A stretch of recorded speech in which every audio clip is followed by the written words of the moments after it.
Hello, welcome to another episode of Business of Higher Ed podcast. Today, we're thrilled to be joined by the president of Collège Boréal, Daniel Giroux. So welcome, Mr. President Giroux. We're thrilled to have you on the podcast. Thank you. Thanks for having me, Daniel, David. Of course. Well, what I found interesting in looking at Collège Boréal is it is, in many ways, it's outperforming, or it's not facing necessarily some of the same challenges that many colleges and universities in Ontario, at least, maybe in Canada as well, are facing. And then I look at the model of Collège Boréal, which is really interesting, and I know there's some history there. But can you tell us a little bit about Collège Boréal, its mission, the model, and 37 locations in many different communities? And so how does that model work? How does that model help the school in terms of delivering on its mission? Well, that's a great question, David, and obviously we are all affected by some of the challenges with international students. So there is no magic formula to isolate or to protect Collège Boréal. So we are definitely affected, not as much as other institutions, but definitely affected. So yeah, Collège Boréal is it's pretty unique. So we are the newest kid on the block. So we were created in 1995. So we were part of bilingual colleges, and there was a decision made a few years ago, a number of years ago, almost 30 now, to create Collège Boréal, which was initially in Northern Ontario. So we had our 7 campuses in Northern Ontario. And then back then, the big debate was in which northern community would the main campus be in. So Sudbury was chosen as the main campus.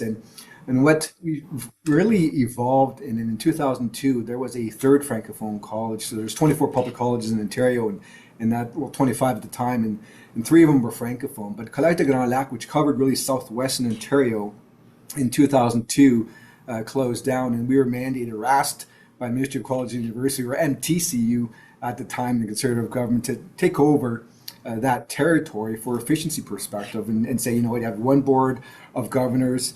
You already have the concept of multiple campuses and sites in Northern Ontario. You can expand that concept and be efficient and expand those products and services in southwestern Ontario. So since 2002, we really expanded to cover almost the complete province of Ontario. Yeah.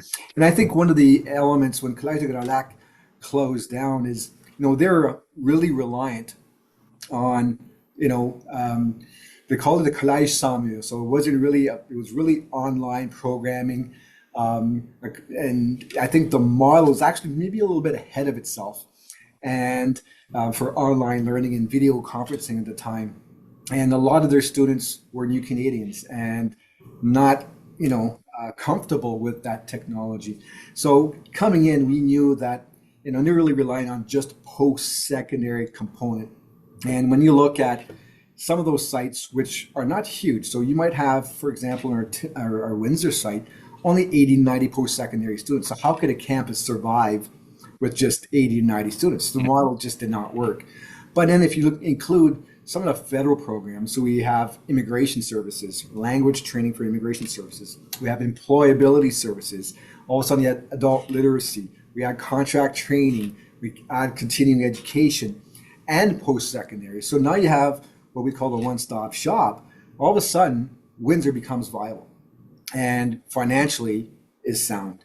So that is the concept we really followed in Windsor, London, and all those different communities. And a lot of people say, no, that's a cost center. And how can you manage all those sites? Doesn't it cost you a fortune? Actually, those are all profit centers. So they do not lose money. And they help contribute to continuing to develop post-secondary programs, continuing to innovate, continuing to grow as a system. So I think, we really focused on being diversified. So knowing that if if we lose a contract in immigration, if we lose a contract in employability services, if there's, good times in a community where post-secondary is on a downswing, well, financially, you're diversified enough that you're able to, survive those challenging times. And for us, that was really important to us. And I'm already in my ninth year as president, and time flies when you're having fun. But really, our focus of our executive team was to making sure to continue to grow that we were diversified. So, if you give an example, David, in 2012, Collège Boréal only had 32 international students, right? So we were new in the game. So it was just not. So we've grown tremendously since then, but we were late to the game compared to other post-secondary institutions. And one of the things is, some of the northern colleges want to create partnerships or diversify in bigger communities where it was easier for international students to feel comfortable and looking at Brampton area, Toronto area, and so on. But one of the advantages that Collège Boréal had, we were already present in downtown Toronto. We were at 1 Yonge Street. Now we're in the Distillery District. So we have presence in Toronto, Hamilton. So all around the GTA, in Mississauga, so we have that presence. So we didn't necessarily need to rely on creating those partnerships because we already had that physical presence, which really, early on, people think, oh my God, you're going to manage all these different sites. How are you going to do it? But it became a huge strategic advantage for us because now, when there's a community where there's challenges in housing, well, we can diversify. We can say, you know what, we'll maybe focus on Hearst. They need new Canadians. They need to attract people from outside the GTA. Well, let's diversify Hearst, Kapuskasing, Timmins. So let's spread those international students in all those communities who really need to grow and have trouble attracting international students. So that diversification has really helped us, I wouldn't say survive, but strive to continue to grow and continue to be successful. Wow. Yeah.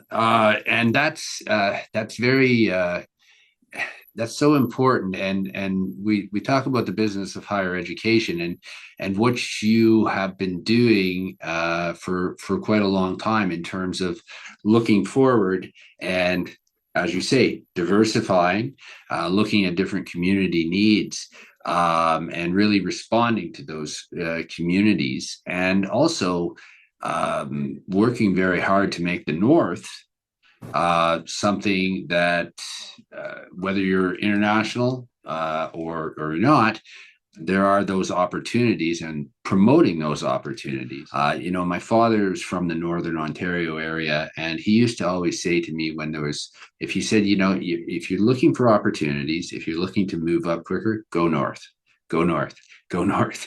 And I think there's a lot of truth in that. Not that it's easier, but you go where the opportunities are. And it sounds like Collège Boréal, that's really been a focus of what you've done, which is where are the opportunities to diversify. And a very, I dare say, a very business, private sector almost kind of way of looking at things. So I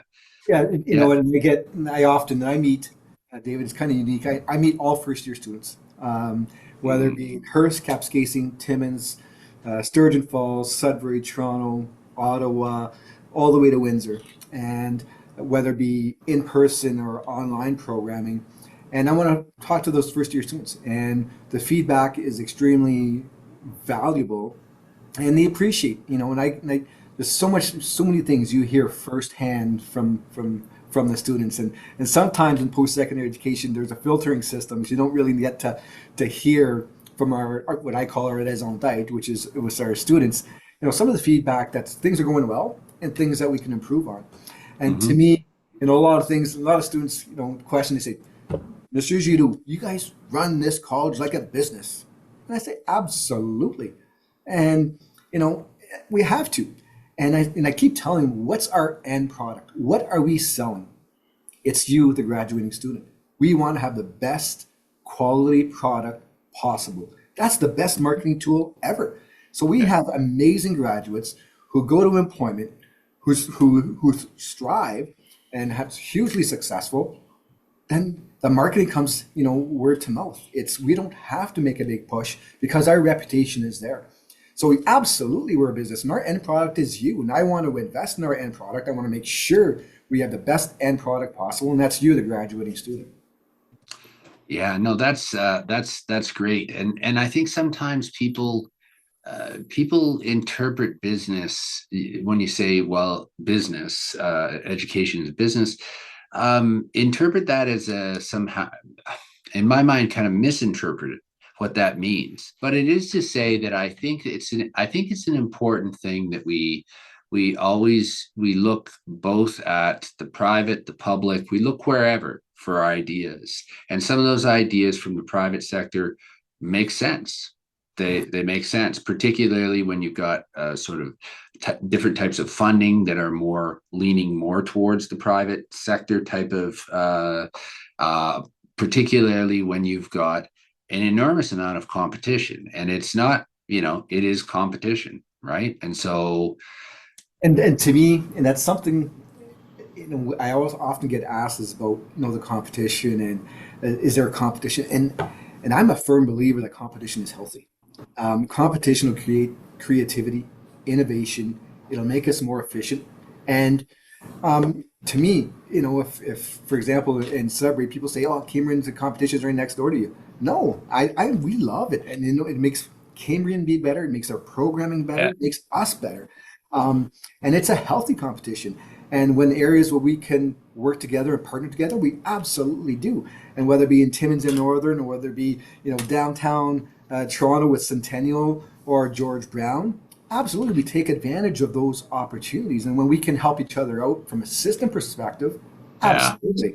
But we have to be realistic. Are we competing for students? Absolutely. Are we competing for domestic students? Absolutely. But I think something that's really helped us in our model was right early on. I think we're at 34 different countries where our international students are coming from. So we're very diversified from an international student That's perspective. important. That's That's really important. absolutely right. So it's not one, political challenge or financial challenge where, all our eggs are in one basket. So for us, when we say diversify, it's not just in programs and services, but it's also in recruitment. And that's one of the advantages when you're diversified in different communities. Like you mentioned a while ago, they have certain campuses that will strive in certain years. For example, in 1999, when the layoffs in the forestry industry in Northern Ontario really hit hard, well, we were there in Hearst and Kapuskasing and Timmins, a lot of those northern communities in Sudbury, to retrain all Yeah. those individuals who lost employment, right? And Mhm. how did they shift? And some of those individuals back then were internally trained. Right? They've been working for those Tembecs in the forestry industries for years, and they're a millwright, but they just always been trained internal, so that they had no credentials. So then, how do you take that and then recognize those credentials, fast track their training, so they can become a millwright or become an apprentice to become a millwright, and then open up to a different market, whether it be the mining industry or manufacturing industry, and then those credentials are transferable to any Yeah. industry. Yeah. And and to me, that's something that I think the college system is really good at is industry specific credentials versus company specific credentials. And then when you have those industry specific, a plumber is going to be a plumber no matter where you go, and those credentials and learning outcomes are the same. And that is a huge value proposition with the 24 colleges in Ontario. I come back to one of the things that you said, and it really struck me because it's it's sometimes I guess it's not feasible at certain schools, but I meet all first year students, and that is to me that's such an important thing, and it really makes such a difference to those students. They will talk about that for when we talk about branding, right? And brands. I mean, the experience, the feeling, you know, what I remember about, uh, I think College Boreal has built a very, very strong brand based on our discussion here. Moving forward, you talked a bit about partnerships, working with others. And I'm a big believer in partnerships. I'm a big believer in cooperation and different pathways and different programs, and students being able to stay at home as opposed to having to pay to go away, and being able to access things. Can you talk a little? I know that Collège Boréal is very strong in terms of partnering and in working with others and looking for opportunities for working with others. Can you tell us a little bit about Collège Boréal's approach to partnerships and approach to working with others? Yeah, it's we are called a community college for a reason, David, and to me that is absolutely key. And to be in 37 sites in 27 communities without partnerships, there's no way financially we would survive, or it would just not make sense. For example, in smaller communities like Hearst, well, we're in partnership with the University of Hearst, right? So we're leasing space from the University of Hearst, right? With Casing, we're in partnership with the public school board. In Timmins, we have the building where Hearst is renting space or has space with us in our Timmins campus. In Sturgeon Falls, we're in a partnership with the Catholic School Board, right? So we're very diversified in partnerships, and to us, it makes sense from not only a cost or efficiency perspective, but a partnership perspective. Is how do you refer? So University of Hearst, a lot of graduates continue on to a degree program, right? So a 2+2 with the University of Hearst in psychology or other types of programs. So it's a win-win situation. Obviously, they have to, a lot of times that space is not 100% utilized, so it helps them financially. It helps creating a hub where the student association is going to have a critical mass because there's smaller communities. So if you only have 20 to 25 students, and then Hearst has 25, 30, well, then they have a critical mass to do activities, fun stuff, pizza day, and both student associations could partner and do stuff in the community. So to me, that's one example from a public, but we also have partners with the private sector. Whether it be the mining sector, donating equipment, technology, training, and even allowing part-time. There's a lot of their employees teach part-time at the college, and a lot of times what we're seeing a tendency now is teaching part-time is now a recruitment tool. So they'll say, you know what, you're still paid here. But we want you to teach part-time. And the objective is recruitment. Because if you have a student 3 hours a week, 14 weeks in a semester, attitude, are they on time, communication skills, critical thinking, all that is the best interview process ever. So we're seeing a tendency now where it's almost what we call double dipping, right? So they get paid, with their employer, and then they can get paid teaching part-time at the college. And it's a great experience for their membership, their employees, right? So it expands something, they're giving back to the community and to the college. But, and selfishly, they say, it's a recruitment tool. And I'm okay with that, right? And the students, they know. So, and they're in a classroom, and every test, every question, everything is part of an interview process. And to me, I think with the tendency and the competition for a skilled workforce, I think those are some of the examples that will continue to grow, and more companies are going to start doing that and using that as a recruitment tool. That's fascinating. And what I really like about what I'm hearing and what I understood about Collège Boréal, I very much believe in blurring the lines between the community and the colleges.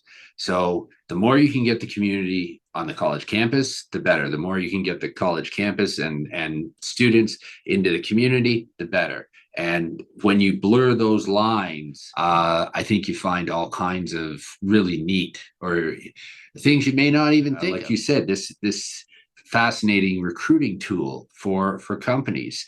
And really, those students are, when they're taking a course from that part-time instructor from industry, they are, yes, it is part of an interview. Clear. Listen, you're getting taught by someone who knows how to do, not just knows this, but has done it. And I think that's a very strong. I think that's a very strong position that we want to be in terms of delivering innovative education, practical Yeah, education. absolutely. And I think, a good mixture of full-time and part-time is extremely healthy. And, there's a huge value add. And I look at, our paramedics program where, I'd say 50% of our paramedics actually still work work full-time, right, in that field. Wow. So now they're talking about concrete examples of something that happened last night, like Mm-hmm. concrete, Reed, and you can relate to that theory component with a concrete example. That value proposition is truly amazing. And we realize, that there are a lot of part-time faculty and they're experts in plumbing, the electrical. They're not necessarily experts as academia in teaching. So we have a whole learning center to help them along in saying, you know what, this is some of the learning outcomes. What's a course outline? You're an amazing plumber. Now, how do you bring that to the classroom, right? And we have an amazing team to do the onboarding, not just for part-time, but for full-time and at any time. So if they say, you know what, it's my first time that I'm going to do an online or Zoom teaching, and I've never done it before. How do I manage a classroom? How do I manage, it's totally different. I've never done it. I've been teaching for 25 years. It's the first time I'm doing it online. That's okay, right? We're here to support you. And what I think is really critical is we are a team. And I use in French, we're a family, and I truly believe that. We want to see every faculty member, whether full-time, part-time, or support staff, and our admin staff succeed. And when somebody comes to visit Collège Boréal in Windsor, or in London, or in Sudbury, or Ottawa, or Toronto, the first thing, whether it be a minister, whether it be industry, the first thing they recognize and they notice, oh my, it's incredible, the passion of your team, the passion of the faculty, the passion of support staff. They just go above and beyond anything that we ever seen before. And it's that passion to me that really drives who Collège Boréal is. And people say, you know what? Because we're looking at KPIs, and Collège Boréal has done extremely well with our KPIs. And people say, what's the magical recipe? Like, what is it? And the first thing I always say is the passion. You look at our full-time faculty, like Amaki Bide, who won Minister Dunlop's Achievement Award last year, and all the great work that he does, not only in his forestry program, but in applied research, in the greenhouse, working with Indigenous communities. It's the packaging and that passion. You listen to him talk in a podcast or an interview, you just feel that passion, and he wants to see those students succeed and those communities succeed, right? And that's the key to our recipes, is the quality of our staff and employees. Yeah. That's. I mean, I come from a bit of a sports background, and not to say that you can't have both, but we would say hard work beats talent, and passion beats everything. And in the best circumstance, you have both. But passionate people, hardworking people who are teachers, who want to be teachers, they're going to go. They're going to go all out. And I think the system that you've created at the college also responds to something else that I think is very true, which is, I think most people, they really want to feel like they're contributing. They really want to feel like they are part of something, and something bigger maybe than themselves, something where they're having an impact. And they feel a sense of belonging. And when you have that sense of belonging, when you feel that you're making an impact, I think you're going to deliver more in terms of the passion, in terms of the quality, the innovation, etc. Yeah, it's funny you relate to the sports, and I'm a huge sports fanatic. So I got two boys who played in the OHL, and Oh, really? this boy who played his first NHL game with the Minnesota Wild a few years ago. So Okay. now Now I'm making some connections here. yeah, so it's and I used to tease the boys, when I coached for a number of years, and whether coaching with developing leadership, it's not just about the sport, it's about life skills. And to me, that's a huge component. And I always tease players because you could have the difference between a talented player and a skilled player. And I'd always say, a talented player is a great practice player. A skilled player can do it in tight situations, difficult situations, and game situations. And that's, to me, the difference between talented and a skilled hockey player. In what I used to tease the boys. And to me, work ethic Yeah.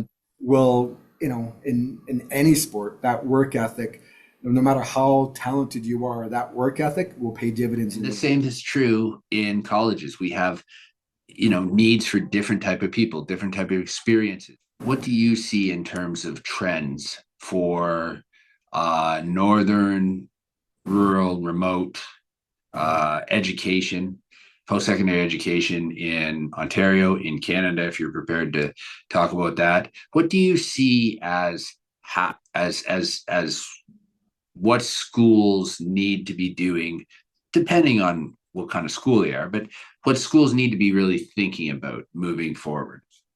So I think it's a combination of things, and I think and I don't think international students will be, the growth won't be in any short period of time. I think it'll be, continuing to decrease probably the next 3, 4, maybe possibly 5 years.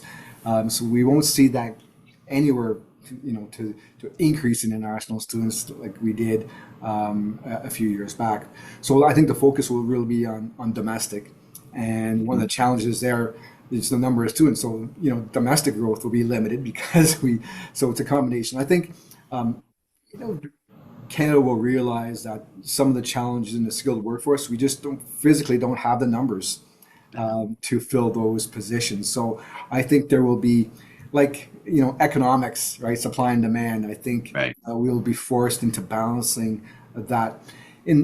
I think what we're going to look at is continued partnerships among post-secondary institutions, looking at efficiencies and different models. And to me, some of a lot of people talk about micro credentials, and to me, I think micro credentials are just a value add, but it's gotta lead up. And to me, it's micro credentials are a value, but if they ladder up to a specific credential, That's for right. example, Stackable. They've got to be stackable. Absolutely. And to me, because if you look at a job posting, whether it be in mining, forestry, agriculture, they're still looking for 90% of the time a credential.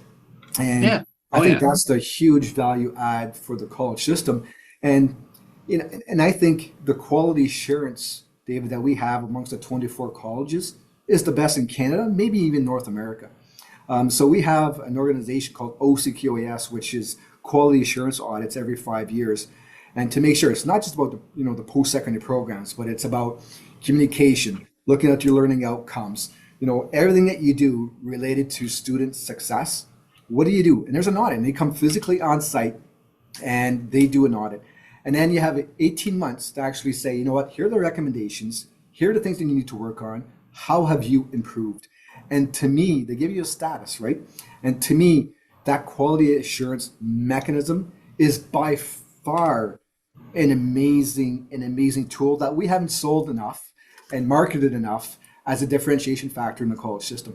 So, for example, when I mentioned a while ago, somebody graduating a 2-year plumbing program, you have the same learning outcomes. So an employer knows exactly what those learning outcomes, what he's getting, whether it be in a millwright or whether it be in a business program. So we have consistent learning outcomes. We have employability outcomes. So to me, that branding and that credential is of huge value to the employer. So if you have an employer who has multiple sites or multiple mines in different communities, and you're hiring a millwright from Collège Boréal, a millwright is a millwright is a millwright. Now, there will be differences, communication skills and attitude and everything else. Yeah. But you know what those learning outcomes and what that credential is.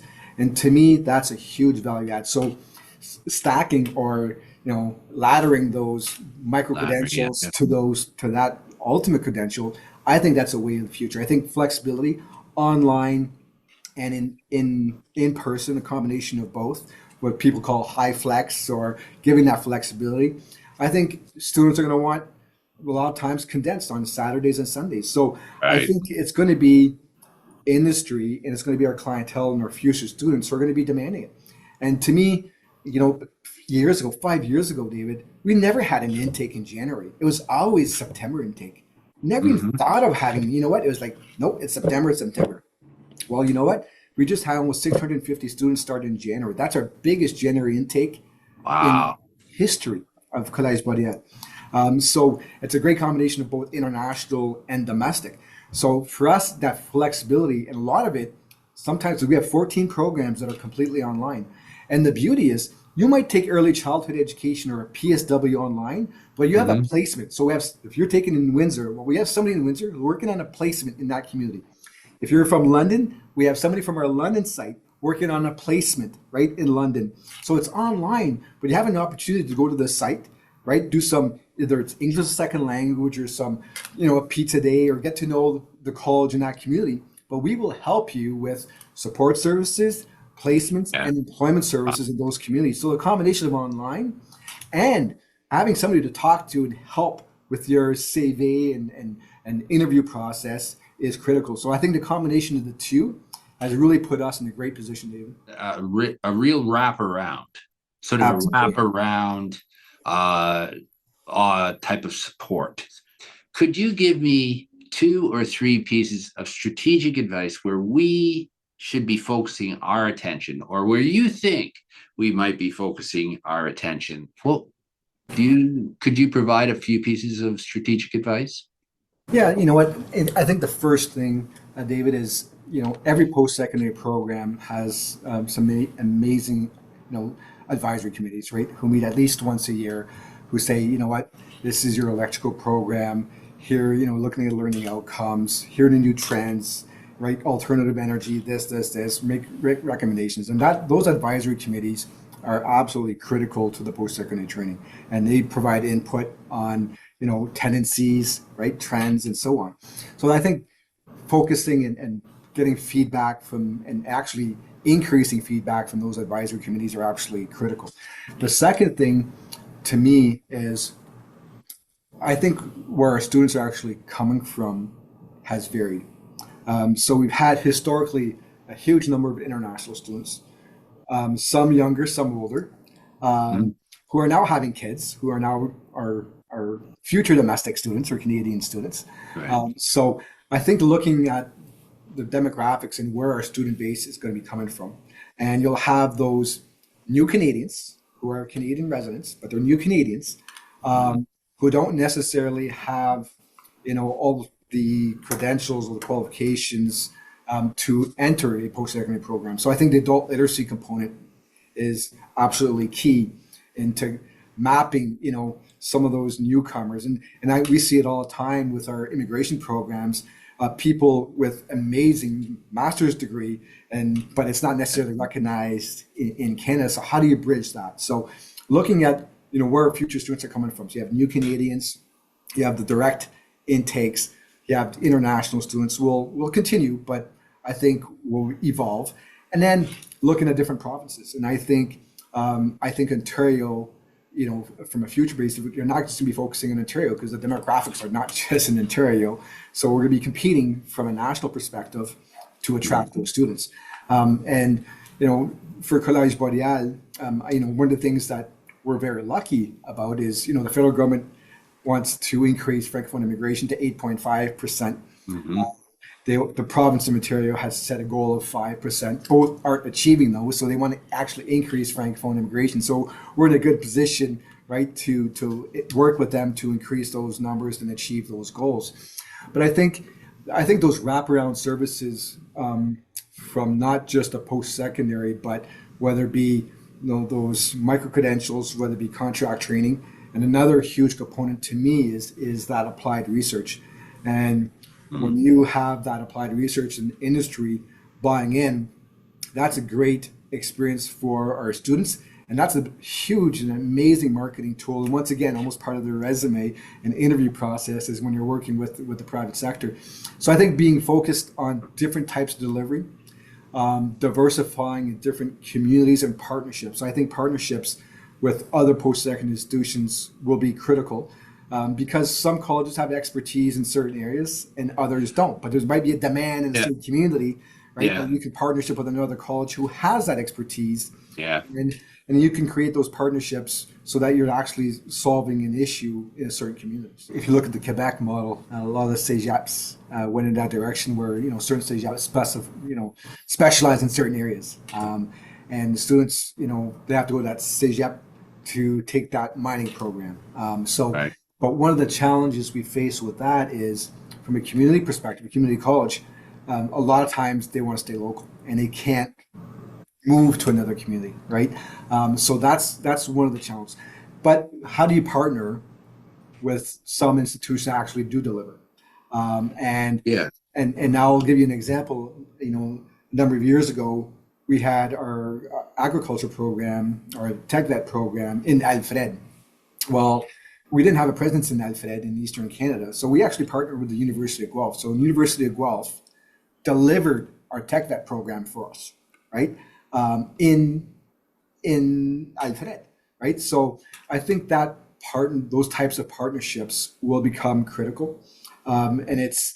I think there are specialties, and I think the key component, the colleges were created for employability, so our programming has to be geared to employability, and I think the one area that sometimes there's a high demand. There's some things that you can't control. For example,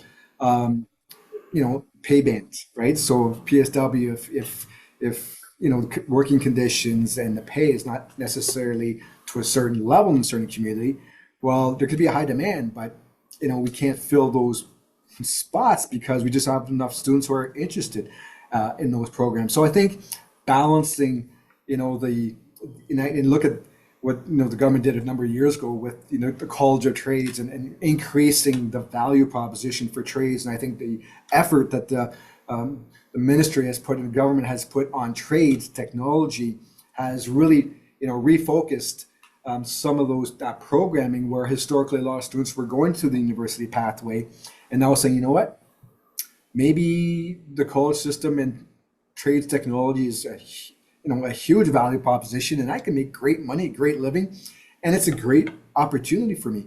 And just because I have a 98% average doesn't mean I have to go to the university pathway. I can do the college pathway, and then I can innovate, I can create, I can do applied research initiative, and wow, I can be extremely well off, right? So I think the students and the parents are starting to realize, and they have for a number of years now, the value proposition of the college system. But yeah, and I think in seeing some of the suspensions and program shifts right now, I think it's natural when there is a shift, there is a decrease in number of students, where colleges are forced to reshift some of those priorities. And what you said, David, are going to become natural, because you can't be everything to all those programs. Right. And they're going to have to focus on the high demand programs and where enrollment is there. And unfortunately, a lot of times is when you do a program costing, which programs cost you the most, which can also be a challenge, because a lot of times the programs where you're losing the most money or where every one of your single students are hired after, because there's such a demand for for that industry, for that type of employment. So balancing the two will be a challenge moving forward for the next couple of years, for sure. I don't want to take too much of your time. I know that you've got to be president to 37 locations in 27 communities. Probably someone from somewhere is calling, asking for help. But Mr. Giroux, thank you so much for joining us on this on the podcast, for providing your insight and expertise. Very interesting. College Boreal is very interesting, doing really, really well and doing some really, really neat things. And I commend you and the school and its faculty and students all on that. But I really appreciate your joining us today. And Mr. Giroux's bio will be in the notes to this podcast, as well as a picture, link to College Boreal. And if you have any questions, you can put them in the comment section. To our audience, if you like this type of programming, like and subscribe. Mr. Giroux, thank you very much. And to everybody else, have a lovely day. Thank you. Thanks, David.